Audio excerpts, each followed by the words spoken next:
할렐루야. 여러분 반갑고 또 환영합니다. 지난 한 주간도 여러분 하나님의 은혜 가운데 돌보심 속에 지내시고 오늘도 거룩한 주님의 특별히 오늘은 절기상 성령 강림 주일이기도 합니다. 그리고 오늘 말씀도 성령에 관한 말씀이에요. 오늘 우리가 읽은 함께 나눈 봉독한 말씀을 가지고 성령을 믿사오며라는 제목으로 여러분과 함께 말씀을 나누고자 하는데요. 여러분, 세상에는 수많은 종교가 있죠. 혹시 몇 개인지 아십니까? 저도 몰라요. 안 세봐서. 하지만 수많은 종교들이 있어요. 그런데 그 종교들의 대부분의 특징과 핵심이 뭐냐면 정성의 종교예요. 행위의 종교란 말이죠.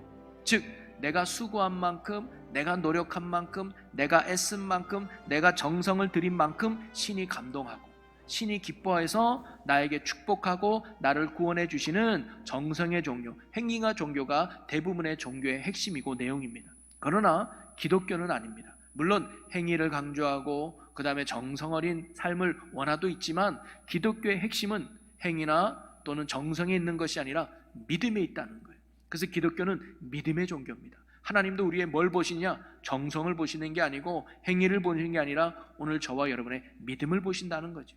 누구를 믿고 있느냐, 무엇을 믿고 있느냐가 바로 신앙생활의 뿌리이자 핵심이라는 것입니다. 이러한 믿음의 기초 위에 우리는 건강하고 복된 신앙생활을 살아갈 수 있는 것이죠. 우리는 아이가 태어나면 제일 먼저 뭘 가르칩니까?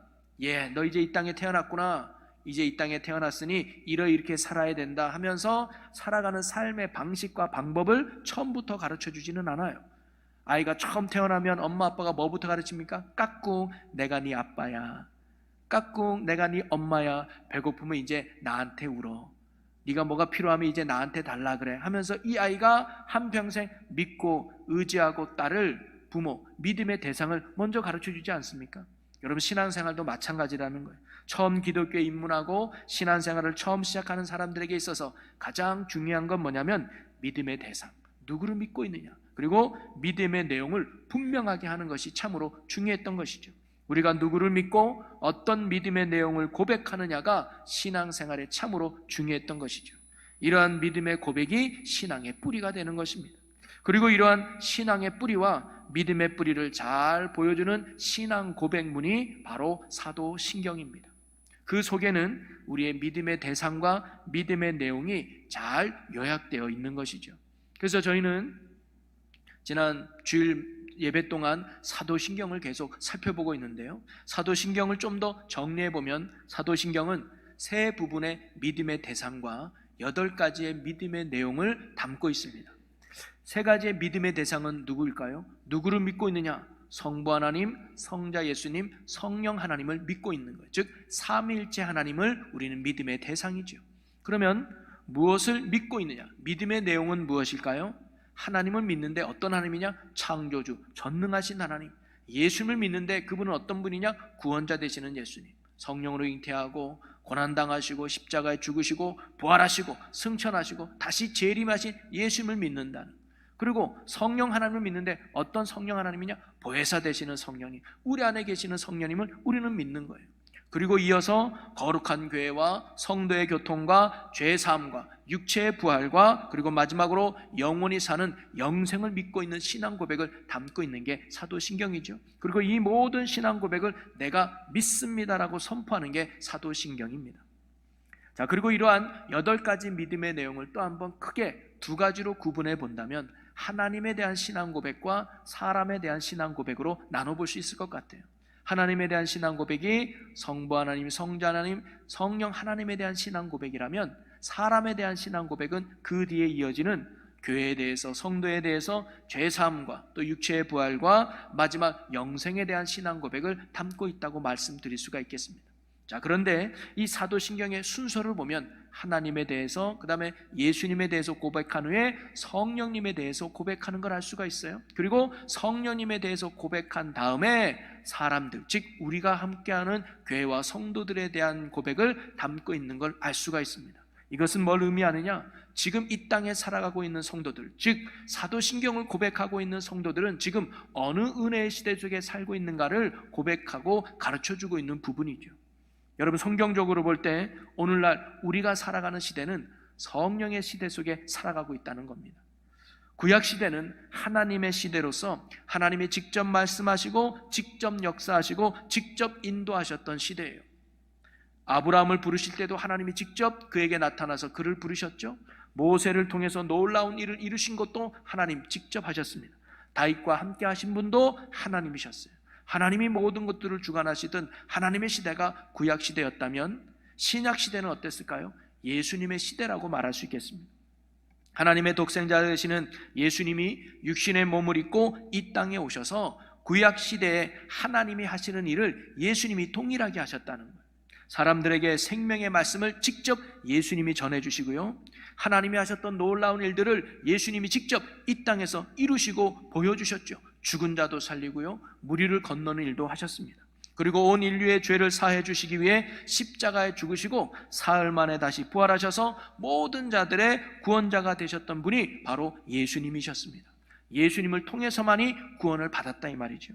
자, 그런데 예수님이 이제 부활하신 후에 부활한 몸을 입고 다시 승천하셔서 하나님의 우편에 앉아 계신 이후에는 어떤 시대가 도래했느냐?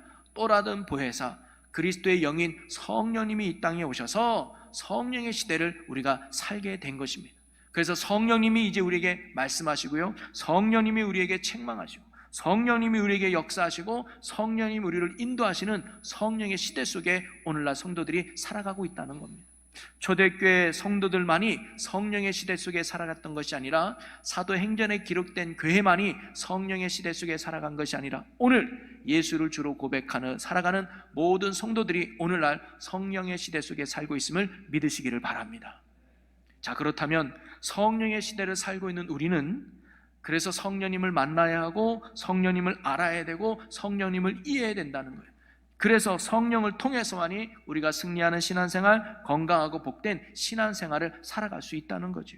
구약시대에 하나님을 알고 하나님을 만났을 때 그가 복된 삶을 살았듯이 예수님의 시대인 신약시대에는 예수님을 알고 예수님을 만나는 자들이 복된 삶을 살았듯이 오늘날 성령 시대에는 성령님을 만나고 성령님을 알고 성령님과 함께할 때 복되고 귀한 승리의 삶을 살아갈 수 있는 줄로 믿으시기를 바랍니다. 그래서 저는 오늘 이번 주와 다음 주에 거쳐서 사도신경에서 고백하는 성령을 믿사오며라는 큰 주제 아래서 2주 동안 성령님에 대해서 함께 말씀을 나누고자 합니다.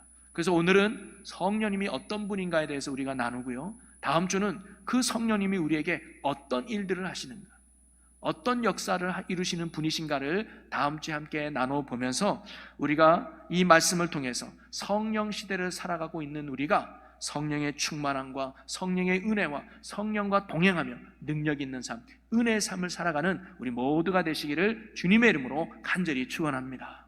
자, 그러면서 오늘 우리가 첫 번째로 살펴볼 말씀은 성령님은 어떤 분이신가? 우린 어떤 성령님을 믿고 있는가?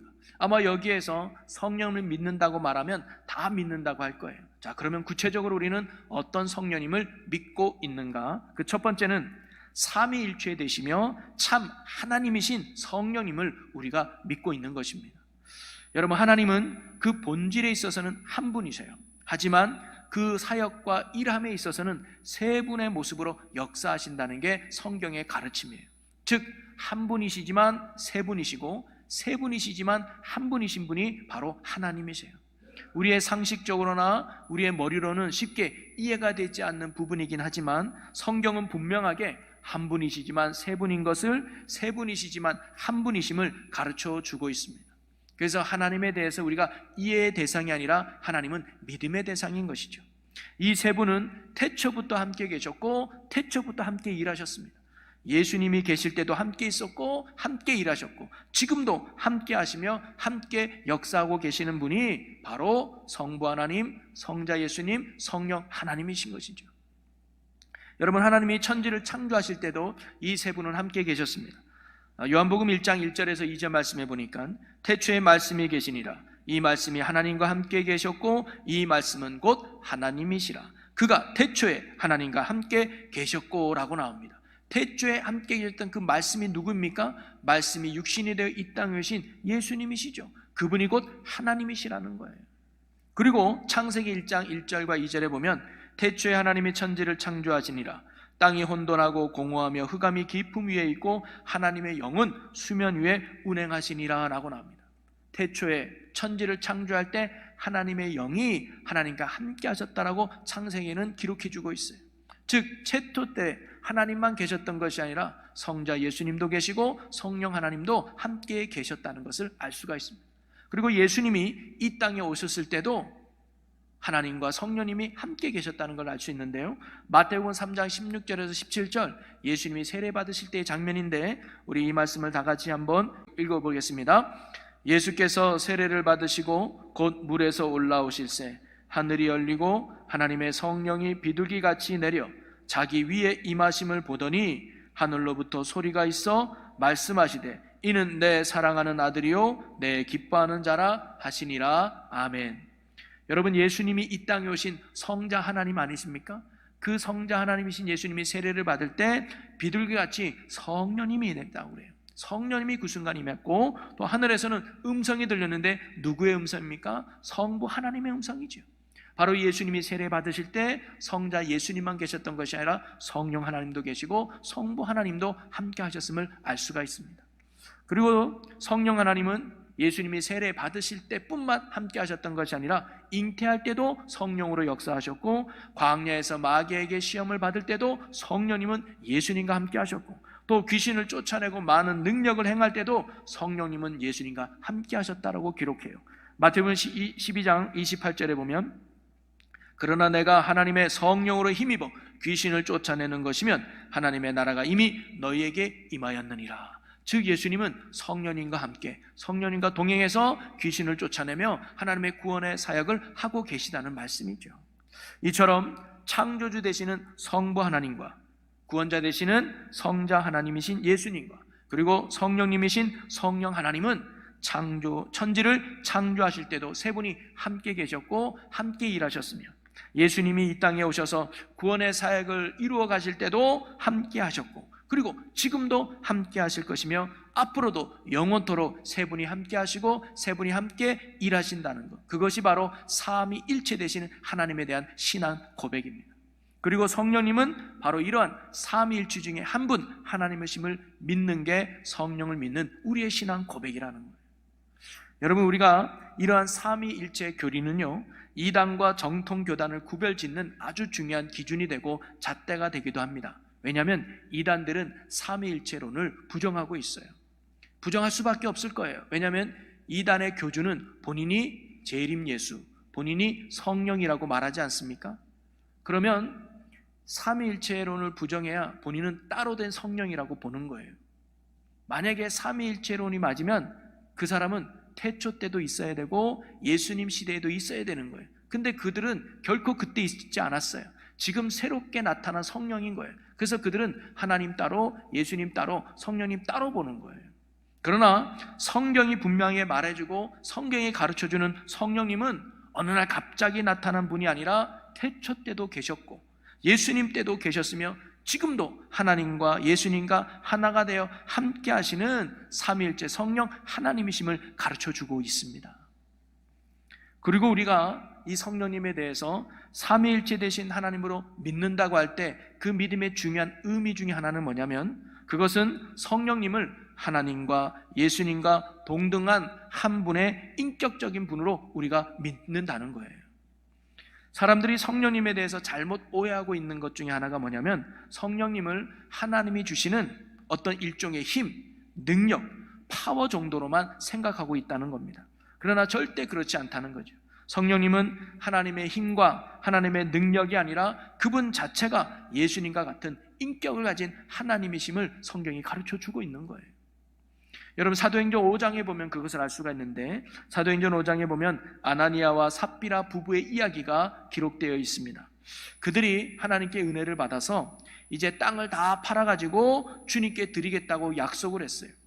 그런데 막상 드리려고 생각하다 보니 아깝다는 생각이 든 거예요. 그래서 땅을 판 돈에서 일부는 감춰주고 일부만 베드로 사도에게 가지고 와서 이게 전부입니다라고 속이면서 자기의 땅 판 재산을 드렸죠.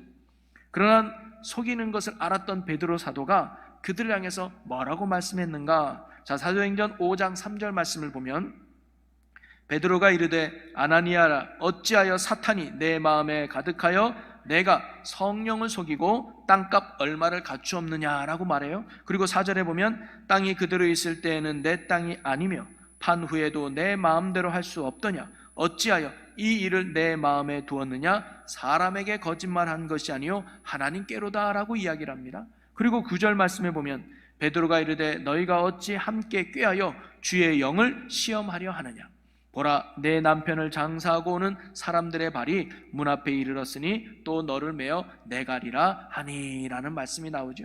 여기서 우리는 베드로 사도가 성령님에 대해서 어떻게 이해하고 또 어떻게 생각하고 있는지를 알 수가 있습니다. 성령님은 어떤 능력이나 어떤 현상이나 어떤 파워가 아니라 인격을 가진 참 하나님이심을 고백하고 있는 걸 알 수가 있어요.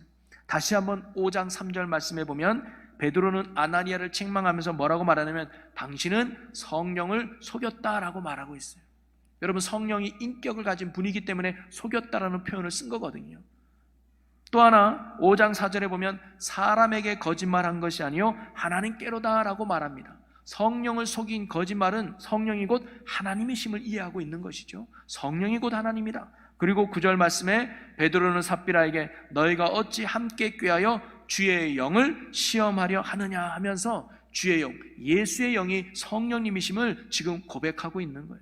바로 성령님이 하나님이시며 성령님이 예수님이시며 성령님이 곧 삼위일체 되심을 고백하고 있는 겁니다.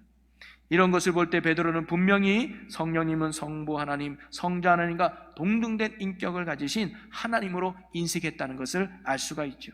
이처럼 사도행전 속에 등장하여 놀라운 역사를 이루었던 성령님에 대해서는 사도들뿐만 아니라 초대교회 성도들은 성령님을 하나님으로 배우고 성령님을 하나님으로 인정하고 그리고 성령님을 하나님으로 고백했다는 것을 알 수가 있습니다. 여러분, 오늘도 우리가 믿고 우리가 고백해야 될 성령님이 한 인격을 가진 하나님으로 믿는 믿음의 고백이 참으로 중요하다는 거죠. 여러분, 백석대 교수로 지금은 은퇴하셨지만 신학자 유호준 교수님이 이런 말을 했습니다. 인격적인 하나님을 함부로 대할 수는 없다. 그런데 삼위일체 하나님 가운데 가장 비인격적인 대우를 받는 분이 바로 성령님이다 라고 이야기를 했어요. 무슨 말씀이냐면 성령님께서는 인격적인 하나님이시기 때문에 우리가 결코 함부로 대해서는 안 된다는 거죠. 그런데 우리는 때로는 성령님을 무슨 알라딘 램프처럼 요술 램프의 지니처럼 다루고 있다는 거예요.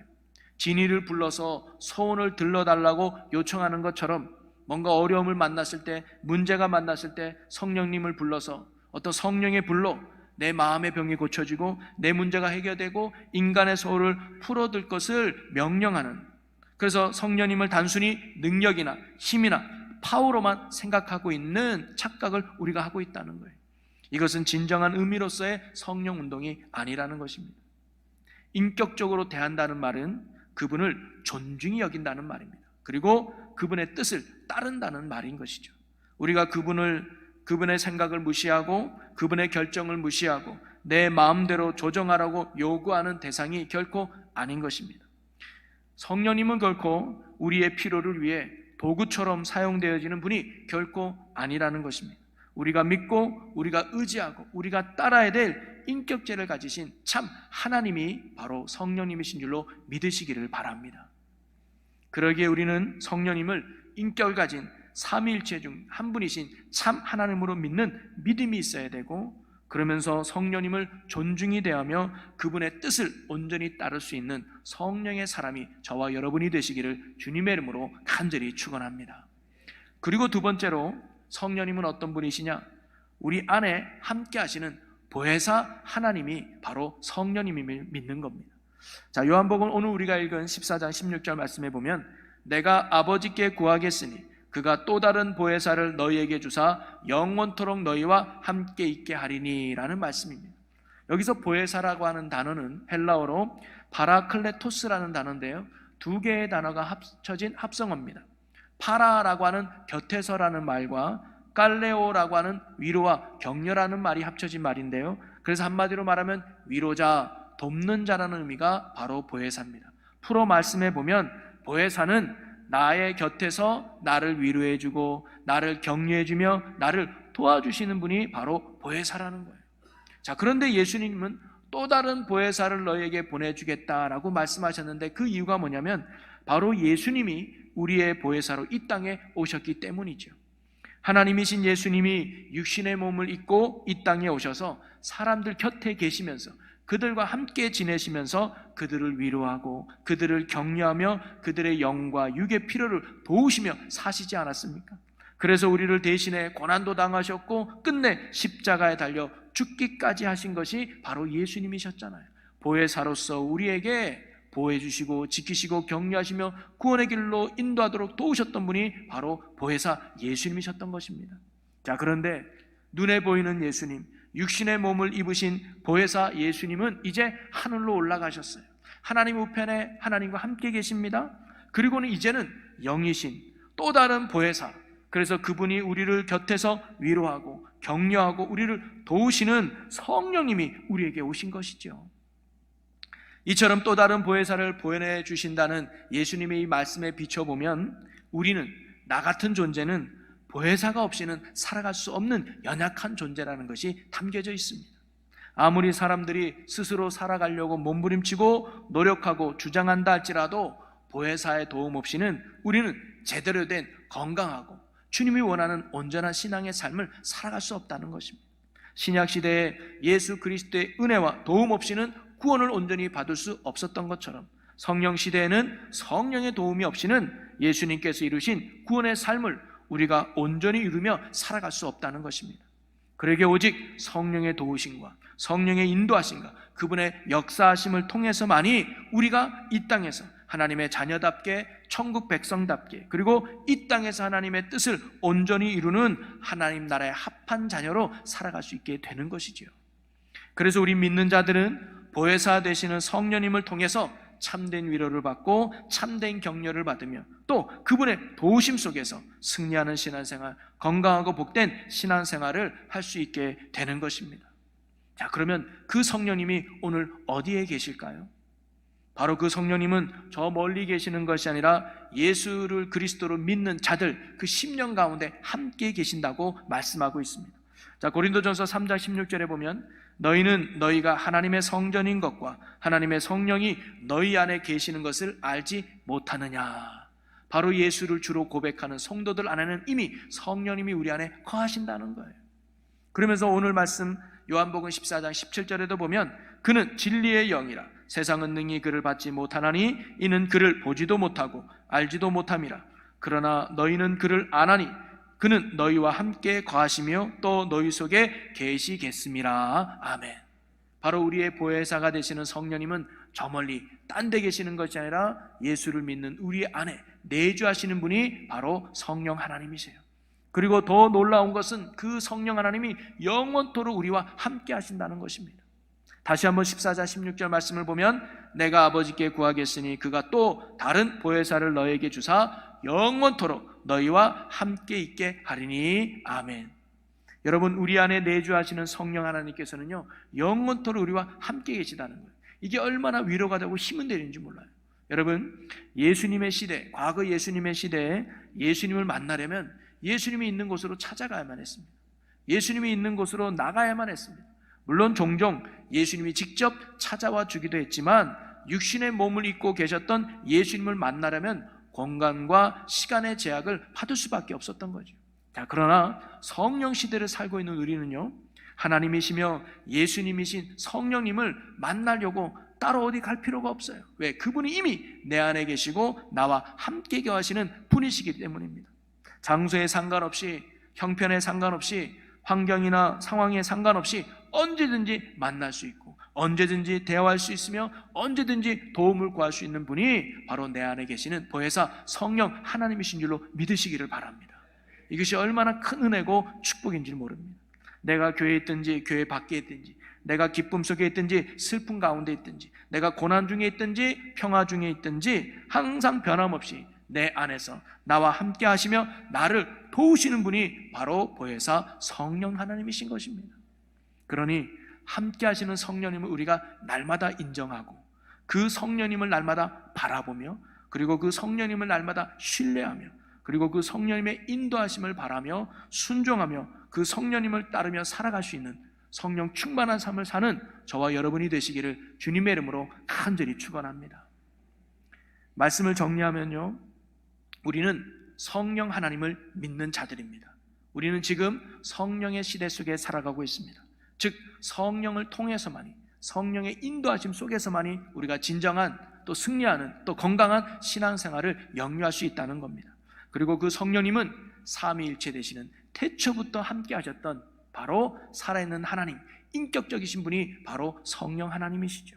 그리고 그분은 우리의 연약함과 우리의 부족함을 언제나 능히 도우실 수 있는 보혜사가 되시는 성령 하나님이십니다. 그리고 그분은 우리 안에서 영원토록 함께 하시는 분이십니다. 그러니 내 안에 계시는 성령님을 날마다 인정하고, 그리고 날마다 의지하며, 그리고 성령의 충만함을 날마다 간구하며 살아가야 될 줄로 믿습니다. 그래서 성령님이 나를 붙들고 성령님이 나를 온전히 인도할 수 있도록 성령님께 날마다 민감하게 반응하며 성령에 따를 수 있는 저와 여러분의 믿음의 삶이 되시기를 주님의 이름으로 간절히 축원합니다. 그렇다면 내 안에 계시는 성령님이 구체적으로 어떤 일들을 이루어 가실까요? 그것은 다음 주에 우리가 한번 말씀을 또 한번 나누면서 도전받기를 원하는데요, 오늘 말씀을 묵상하면서 다시 되새겨보면서 우리가 오늘 이 시간 함께 결단하며 기도했으면 좋겠습니다. 할렐루야. 살아계신 하나님, 오늘 우리는 성령님을 믿음으로 고백했습니다. 성령님은 인격적이신 참 하나님이심을 믿습니다. 내 안에 내주하시며 영원토록 함께 하시는 보혜사 성령 하나님이심을 믿습니다. 그러기에 날마다 성령님을 인정하고 성령님을 신뢰하며 성령님을 사모하며 성령님을 의지하며 성령님을 따르는 성령의 사람으로 살아가게 하여 주시옵소서. 그래야 우리의 삶이 성령님으로 인해 승리하며 성령님으로 인해 풍성하며 성령님으로 인해 기쁨과 감사, 평안이 넘치는 천국을 누리며 사는 주의 자녀들이 되게 하여 주시옵소서. 지금도 내 안에서 함께 하시는 성령을 믿고 감사드리며 우리 주 예수 그리스도의 이름으로 기도하옵나이다. 아멘.